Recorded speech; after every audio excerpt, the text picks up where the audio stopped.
This video answers the search, how to buy shares of Phoenix Spree Deutschland Limited, and explains the basics of the company, which focuses on German residential real estate. The stock trades on LSE PLC under the ticker PSDL.L, and this is educational content, not financial advice. You will need a regulated broker to buy shares, and we use eToro as an example to show the steps.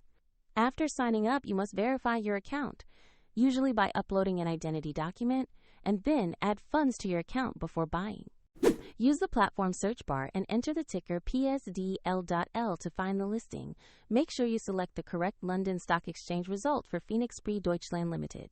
On the asset page, you will see basic company information and a price chart that tracks the listing. Confirm the issuer name and ticker to ensure this is the correct stock. To place an order, click Invest, choose the amount you want to buy, then review and confirm the order details before submitting. If the market is closed, your order may be scheduled or executed at the next session. And if you lack sufficient funds, the platform will prompt you to add money before confirmation.